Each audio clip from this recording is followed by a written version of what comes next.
Thank you.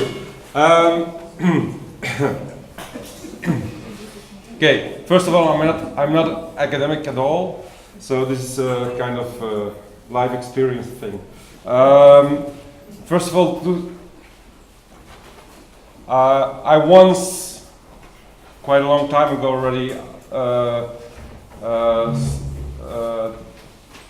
got a degree in interior architecture and, well, linked to the theme of this autumn school, because I didn't want to become a designer, just designing for rich people and things like that. I started my urban planning studies also to become much more, to be able to have a more social impact, an urban impact.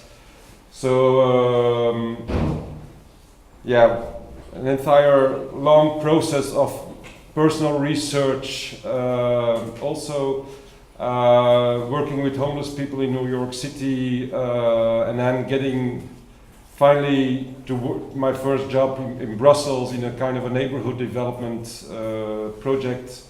And then a few years later I was founding and I became the director of Recycle Art at the La Chapelle railroad station, a small station in the city center of Brussels between South and Central Station, which was recognized by the European Commission as an urban pilot project, an integrated approach on urban development with artistic, social-economic, socio-cultural aspects. I was kicked out of that thing because of political reasons. I coordinated a big arts festival in 2007, Brussels BelleVue, and then almost 40, everything became unclear. Some 15 years of professional experience and other things on in my body, but then all of a sudden I had to think again about my future, and I had to reinvent myself in a certain way, because that job was just a temporary thing. So quite soon I found out that I couldn't do something less than a direction function, just personal research. Quite soon I found out that I wasn't really interested in becoming a director of something which was already existing, because all the things which were already existing were not enough fitting me. So there was just one solution, just starting something new. That was 2007. And I decided to start a new organization with the name ART2WORK. After years, also much more in being involved in more physical, urban, well, also very social thing, but quite some physical things. I found it very challenging for myself to go much more into social things. And for me, the real big subject in Brussels was young people and labor market, and the enormous gap between those two things, and the enormous need for innovative approaches to try to diminish frustration at the side of the CEOs of all the companies complaining that they couldn't find good people, and at the other side, young unemployed people complaining because the CEOs were all racist or I don't know what, and they couldn't enter in those enterprises. But as I was still working on the Brussels BelleVue Arts Festival, I'm living for 15 years now at the canal site, just in front of the Brussels Canal. And from my house, this is more or less the view I had in 2007 with a big old brewery, BelleVue-brewery, at the other side of the canal. One of the very big testimonies of Brussels' industrial pasts. All those neighborhoods were filled with breweries, and this was a very big one, 15 to 20,000 square meters of floors. Almost abundant in 2007. There was just 2,000-3,000 square meters used for some biological processes in the beer, but all the rest was empty. And all of a sudden, I got aware of some discussions, negotiations between people trying to buy out this building in a kind of an aggressive way. It was owned by the InBev company, so now the first brewery in the world. And I knew that they wanted once in a few years to sell it out, but I heard that there were people, a private investor, trying to do something for the project, and the aim was to transform the entire old industrial thing into a housing project. Again, a new loft thing, although I was living myself in a kind of lofty thing, but and there was a kind of spontaneous reaction in the bottom of my stomach, and I developed, because just only working with young people in the labor market was not ambitious enough probably, and I developed a project with the name Creative Brewery, based of course on 2007 Richard Florida was still somewhere in the air. Creativity, the link between urban development and creativity was still a subject, although in Brussels it wasn't a subject at all at that moment.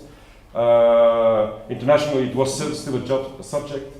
So quite influenced by all these kind of themes, and I'm trying to translate this kind of ideas into a more European social democratic way, not in the American Florida way.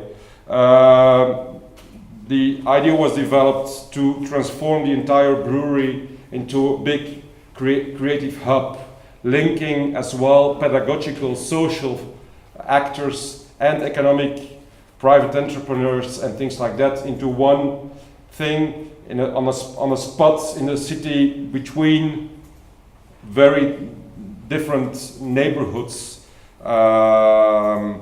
in the middle of all the new developments which were slowly becoming clear in the city. Big developments at the north side of the canal and at the south, but in the middle there was nothing really. So, wow, it's a very ugly kind of idea about all the actors I wanted to link around that thing. But I'm already there. I'm going quick. I'm going back a little bit to the BelleVue-brewery. So I started because I could rent a part of the building, 5,000 square meters, for almost nothing, €1,000 a month. I didn't have subsidies. I didn't have nothing. The only thing I had was kind of a social capital, a network of people around which were quite enthusiastic and very intelligent. So I decided to jump without a very big parachute.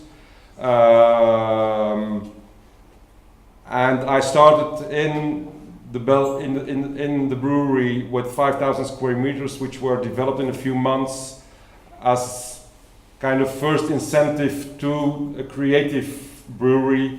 So 40 kind of workshop spaces for all kinds of creative people, artists and management offices for young music groups and all those kind of things, graphic designers.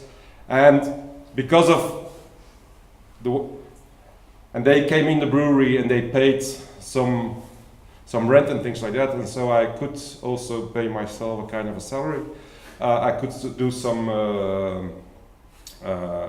investments in the building, but the main object of that was to be inside of the building and to have a kind of impact on the agenda setting around that building, and to be in a way in a building as a squatter, as a kind, but also as a kind of human army being inside. So with the aim not to be kicked out very soon, but quite quick, the brewery company became very nervous. All kinds of things happened, and a bit less than a year after I started the thing there, the building was sold to a private investor and to the municipality, the local municipality of Molenbeek. So, explosion! I was kicked with my back to the wall, and I asked those very nice people around me, which were already partner in all these ideas. So I invited to for a kind of a new meeting to say, well, okay, now what I have to do now, because it wasn't very easy. And then, of course, one of my friend professors, Eddie Coren of the VUB, Brussels, the Flemish Brussels University, was like, yeah, Wim, don't worry, you're not a real estate promoter or something like that. 20,000 square meters, it's not a problem. It's good that the building has been sold. And we discussed about the more political thing, and all the challenges socio-economically in these neighborhoods. And at the end of the evening, something new was born, and it was Platform Kanal. And just this, you can see the small logo. The main focus was, this is in fact is a kind of, this is the old city center, one side of the canal, which has a form of a pentagon. And lots of people could see over the years before that city center was evolving, was pushing, was becoming bigger to the other side of the canal. Also, there was a metro link which was made, so there was which was redefining also physically the pentagon with a kind of new pentagon, which meant that all those old industrial areas, the other side of the canal, which were one flourishing, but now, the neighborhoods which are mainly in the news because of riots and because of all those kind of things, were becoming more and more part of the new kind of city center, became really urban and not in a certain way suburban. But with a big problem that the people living in those neighborhoods weren't really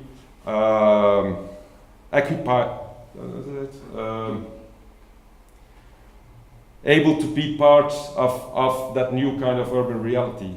So the big question was like, okay, how do we have to deal with that kind of reality, knowing that in that time there wasn't a real Brussels government, there wasn't really a government with a leading visionary project, there wasn't a prime minister assuming the lead and things like that. There were things going on, everyone was doing his own thing, but there wasn't a central vision, there wasn't a real strong political project.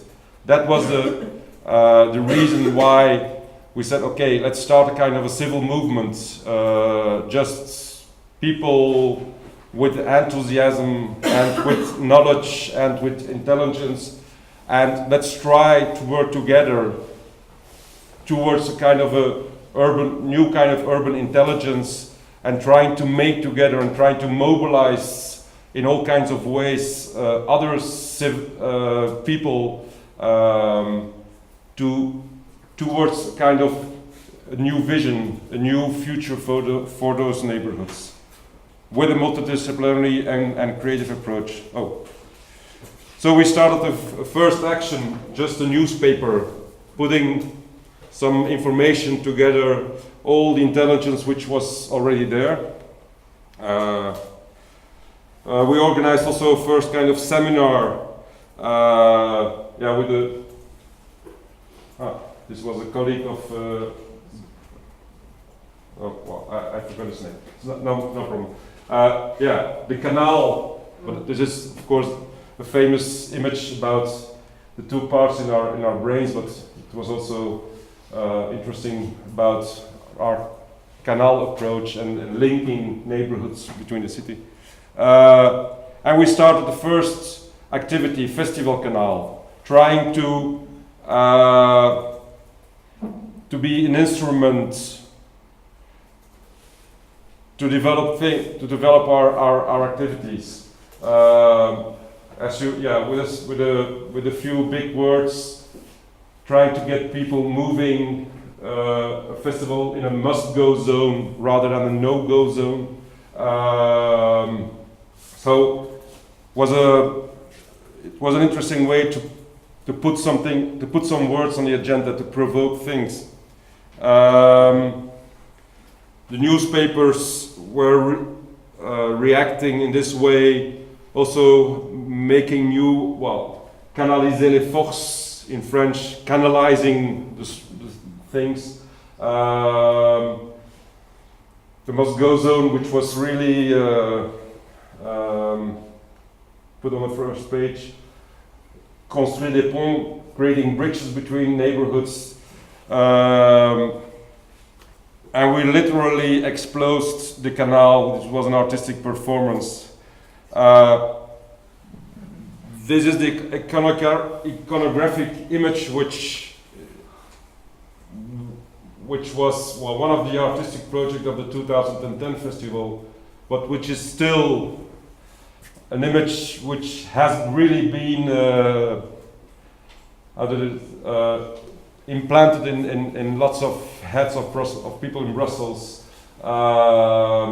The artist Emilio Lopez Menchero, who, after discussing with him for half an hour about our topics, about our goals, he was really very quick there with his proposal. Okay, I'm gonna put an identical copy of the checkpoint Charlie in Berlin there as a kind of provocative thing about the real social things happening there.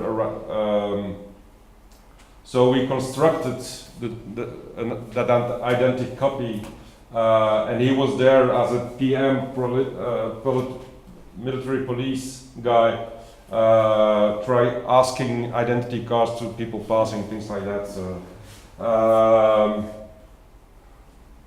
the funny thing was, the first night there was a fire inside the checkpoint, so the firework came.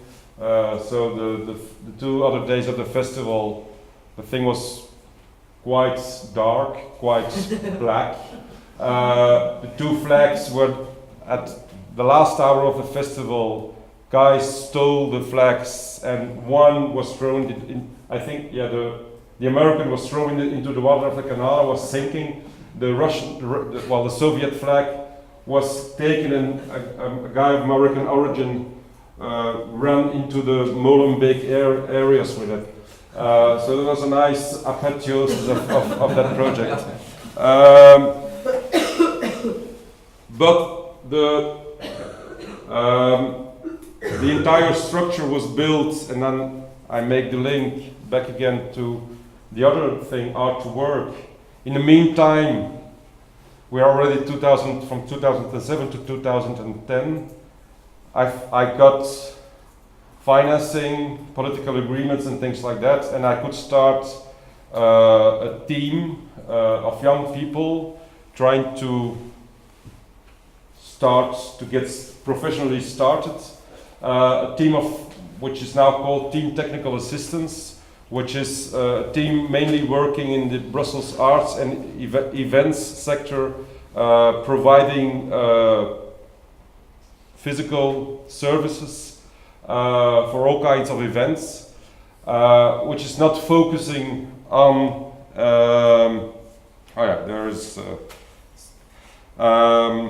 preparing them for the labor markets, giving them experience, but the main topic is having a project working on their human attitudes and on their personal development, rather than working on their technical qualifications and all those things, because it's a bit of changing now, but yeah, let's say 5 to 10 years ago, all the other things existing in Brussels were all focusing on that thing.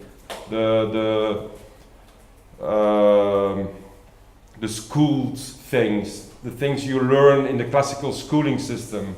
Although all the CEOs told me just one thing: give me someone on which I can trust, who has the skills to help me constructing my thing, and in which I can, with who I can have a relationship which is interesting. I provide work, he provides the work, and I pay, and things like, and that's a very simple thing, and it's, well, we can discuss for hours about that kind of schemes, but lots of CEOs were just talking that kind of way, but with lots of frustrations, because on the local Brussels market, they couldn't find people like that. People, yeah, not coming on time in the morning, and all those very simple, stupid things. So not able to work on that market. 22 minutes, okay. Motivation, which is of course very important. People are motivated, can go further. Yeah, friendship and all those very small things. So that was the ART2WORK thing which was started. Going back to Platform Kanal, yeah, we tried to provoke things. This was a monumental exposition of images of youngsters on the public space, very big things. Yeah, just in front Platform Kanal, réveille les quartiers du Canal. So yeah, revealing, getting those neighborhoods back awake, trying to make the people look in a different way to certain things, trying to get new public and trying to get new movements in those neighborhoods, confronting the more arty folks with the local folks, just trying to get people looking in a certain way. Yeah, it's a very the projection is not really so great, but yeah, this is another image of an Austrian choreographer who was having a performance, but is in urban space, who was performed in all kinds of big international cities, in all kinds of big festivals, in all kinds of big central districts. But here it was the first time he did it in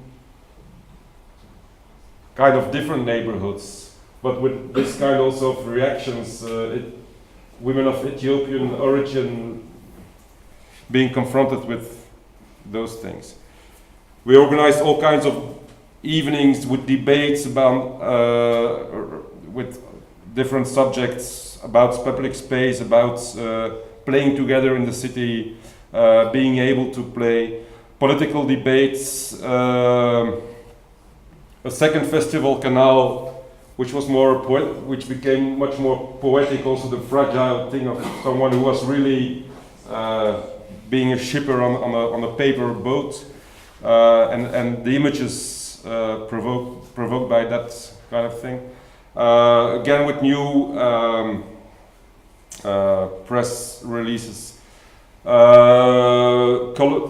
Delicious Kanal. Yeah, bringing people together about foods, telling stories about the food from their home countries and things like that, getting people back into contact one with each other. Very poetical, physical interventions. This is Lotte van den Oudenaar, a bit, yeah, just watercolors, a projection on the water. Participatory projects, kids making their own sculpture, poetry things in local bars and coffee and tea houses, dance performances on public space, musical things, not on a stage, not on a with lots of sound systems and things like that, but just on the floor with a very big participatory aspect. Again, photography, installations, artistic things in a quite monumental way on public space. This was a second Foto Kanal around the theme of who is your icon, who is the guy towards you were looking. Do they say? I can find my words. I'm sorry. What? Who you're looking up to. Yeah, you're looking up to. It was the big infrastructure of the photos, which was also transformed during the festival as for each stands with the second edition of the Delicious Canal. So all kinds of local organizations made foods for people. And then in 2011, 13, we decided for a new theme for the third festival Kanal to work around the theme of play and playground. Not only playground in a very simple way, playground for kids, but also the city and the canal area as a political playground. So we asked, and some people also here from the Genk Lucas School of Arts were participating. So we asked for artistical proposals, installation provocations for the Brussels Canal Zone. With the jury, we had some 150 projects. And then with some projects, this was just the old slaughterhouse, which was 100 to 100 meter square, which is used 3 times a week for a big market, but which is four days a week open. So they are now trying to transform that market space into a big playground. So the first thing was with a kind of game of lines on it, an artistic approach with lines and trying to mix all kinds of playgrounds to each other, converting that square into a playground. With the new festival, which became Festival Kanal Playground, with results of that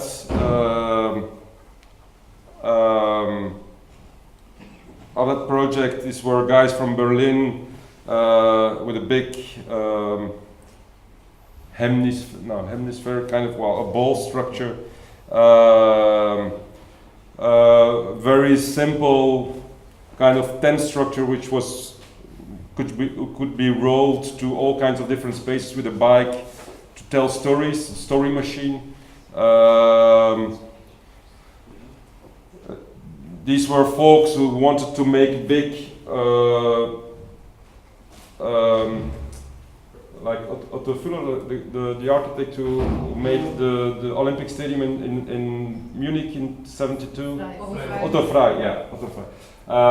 So big structure above the canal as a kind of new public space, as a kind of new playground also on the canal.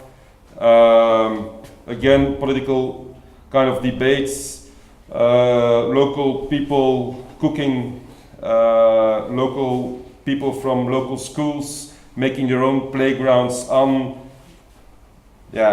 unused public spaces, a big and then something which the Brussels government and still is not able to make. We made a bridge across the canal just for 48 hours. Boat trips with theatrical performances on it and so on. Okay, and then just my last 2 minutes. But then finally, 30 minutes, it's going fast. Finally, last year, a year ago, last September after the festival, I decided to stop my activities for the Platform Kanal because it became politically, financially just too difficult. And I had to choose other, developing one or the other structure. Doing the two things together wasn't really possible anymore. So I decided to concentrate my efforts on ART2WORK and to make a scheme for 2020. Finally, we got new European structural funding, and we are now preparing everything to, this is in the meantime the old BelleVue-brewery, the part which is owned by the municipality of Molenbeek. There's a big new hotel, fancy contemporary building, and the old brick building has been reconverted, and we will occupy the top floor with a really belle view on the city of Brussels. As this is a space. As a space,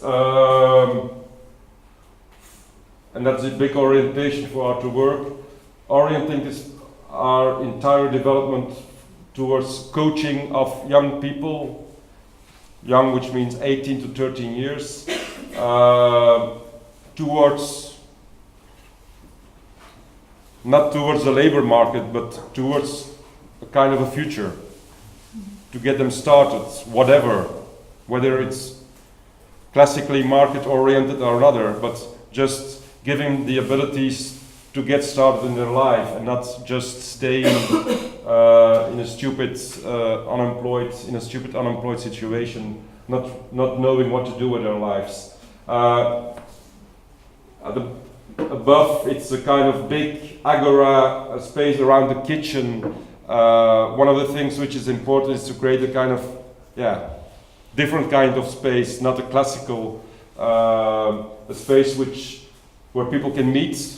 And how can people meet? It's around the kitchen, it's around food, it's a way of being in contact in another way, being able to tell things in another way, because so cooking and storytelling is very important. And the other part of the space is a kind of co-working space in which we will focus on young people, first of all, which is the main group, people without a degree. So people who never got out of school with a diploma, so who got out of the system because of lots of restrictions mainly. And the way we want to put them together with two other groups, so real more classical kind of middle class, creative kind of guys with a degree of one or another art school, but also with a big social engagement. People who are attracted by this kind of neighborhoods and who also would like to do something more for people around the other people in the neighborhoods. There are lots of people like that. And the third group are more local, are more artists from migrant origins who are getting some space in some kind of social cultural institutions, getting some space on stages, but we will give them space to work with all kinds of coaching things. And they will be here, and the main, so we'll do lots of work on the internet, on making their abilities, their qualities, their skills and things like that to make them visible. But we will also work physically on that. So with a big wooden panels with all their papers with all the things they can offer. And the thing is that the topic is that they would have to work together in that space, offering coaching themselves with a kind of exchange. So we will start a kind of LED system with a kind of we call it a starty kind of new local currency provoking kind of interaction and paying themselves. So also the local guy with a Moroccan origin who has been in prison for a year because he was very intelligent and making all kinds of software systems unable to work, so his friends could get and steal in some shops and things like that. That guy, his qualities also need to be put on a board, and the very middle class guy who came out of school perhaps also needs this kind of skills. And the hope is that they will once be sitting on a terrace in San Francisco, watching the Bay Area, and with a very big smile on their face because they just sold their parts of their startup to Google because they were making something together. I'm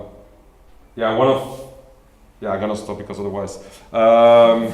So again, all this kind of different actors and a kind of a scheme, a coaching starting with a month, an intensive process, but mainly around the theme I am and I want, what is inside of me, what is in my stomach, and how can all those things come out of it, and then we will work further on their competences and things like that.